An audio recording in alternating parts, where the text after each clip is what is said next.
We just got back from doing the 2023 Scooter Cannonball Rally on our 2022 ADV150s, and just thought people might be interested to see how we set up our bikes for this rally. So I'm just going to point out some of the accessories that we added, and I'll provide links in the description on where we got these things from. So the first thing I want to point out here, this is the handlebar bag that we got from Amazon. I think it was about $12 or $13, and so it's just an easy place to keep things like reading glasses, snacks, and our rally book. Very helpful. It's also got a little pocket on the side where you can put a bottle drink if you want. Next thing we'll point out here is the Tailrack. This was also purchased on Amazon. I think it was about $90 or $100. Steel. It mounts in the place of where the handles are on the ADV150, and I was really surprised at the sturdiness of this rack, because I had this top box overloaded, and the rack did okay. It didn't seem to bend, even though we went over some hellacious potholes and that kind of thing. So impressed with the quality of that rack. And talking about the top box, and forgive the dirt, we have not washed the bikes, so they still are covered with dirt and bugs. So this top box, this is the Jivy 52-liter Trekker mono key case. This is, I think it's the largest top box that Jivy makes, and I think it was the largest top box in the entire rally. So it holds a lot of stuff, and we were able to carry, also on the top here, actually, we added the Jivy E142B small top luggage rack. So we did use that somewhat to strap some things down with these rock straps. So in the top box, we were able to carry, we had our clothes here in a small lightweight backpack, extra shoes, rain gear, toiletries, that kind of stuff. So this is a huge top box. If I were to do the Cannonball again, I'm not sure if I would use this, because I think it did create a lot of wind resistance when we had crosswinds, but very sturdy piece of equipment there. Moving up back towards the front again, so the seat, this is an aftermarket seat. This was a Corbin seat. Got the air hawk in the way here, but this was an aftermarket purchase. It provided me, you can see the shape of the seat, it provided me with more leg room because I could scoot further back on the seat than the stock seat allows. So it was a little pricey, but a good purchase. And of course you can see on top here, I've also got the air hawk cushion. So I rode without the cushion for the first 5 days, and the seat was fine. The only problem I experienced was that the back of my thighs started to get a rash, too much information, because of the lack of airflow between my legs and the seat. So I did add the air hawk that alleviated that problem.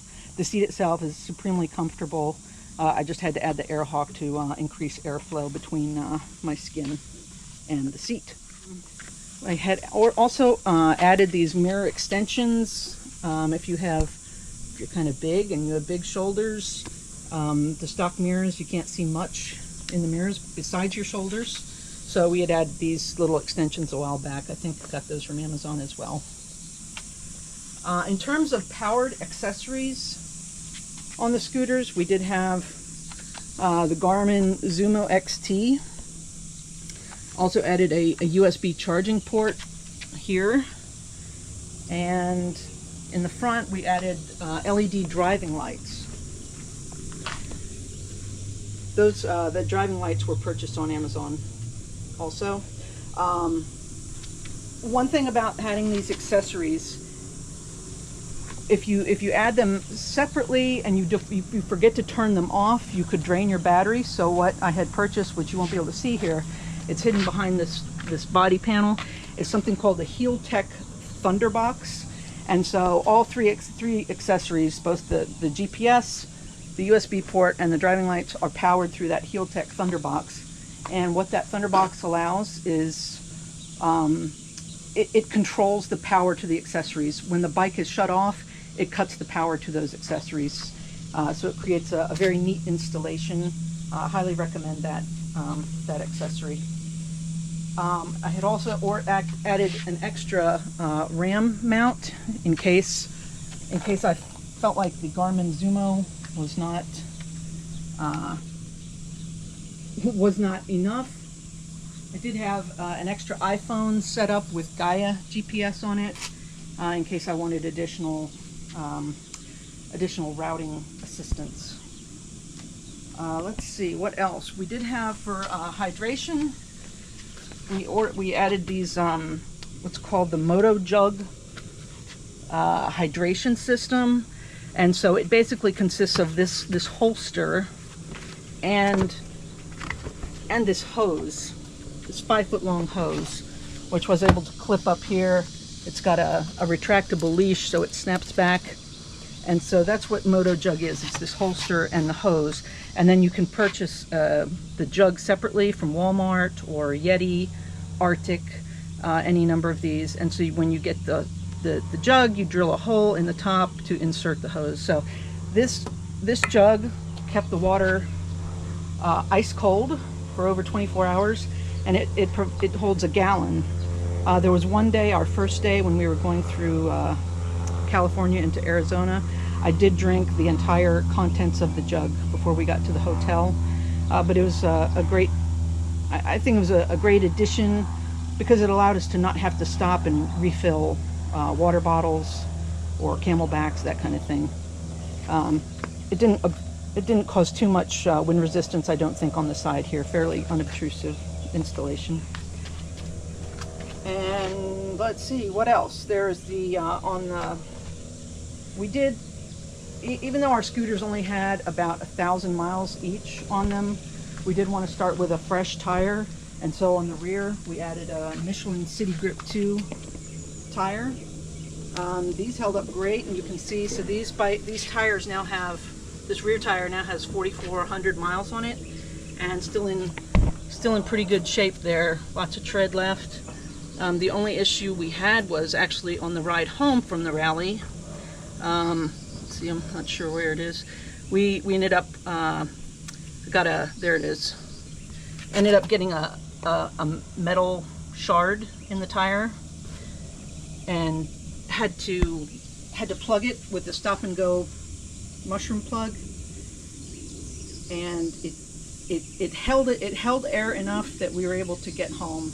It would lose about 8 psi each day, but not bad. It allowed us to get home. So I'm not sure if this tire, if I'm just going to get rid of it or if it can be patched from the inside. So in addition to the accessories that we installed, we did carry some tools with us, most of them under the seat. So we did have the Moto Pump's air pump, carried some spare oil. This was the stop and go tire plugger, which came in handy on the way home, as I mentioned, and we also carried a number of tools in here. This was the spare phone that we were going to use for GPS if needed to supplement the Zumo. And yeah, great space underneath the seat here on the ADV150. And then I think the last thing we wanted to talk about is extra fuel. We ordered these Desert Fox fuel bags. I can't remember where I got this from, but I will find out and put it in the description.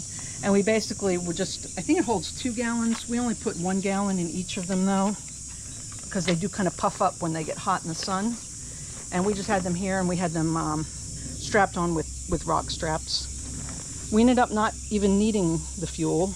Our fuel stops were planned well enough that we didn't run out of gas. We had no need to use these, except we did use 1 gallon when we were on our way home. As we were coming through Alabama, we were in a town that we were almost out of gas, and the town had no power, so they had no gas stations that were operating. So fortunately, we did have 1 gallon left, and we were able to use that. So I think that's about it for what we wanted to show you.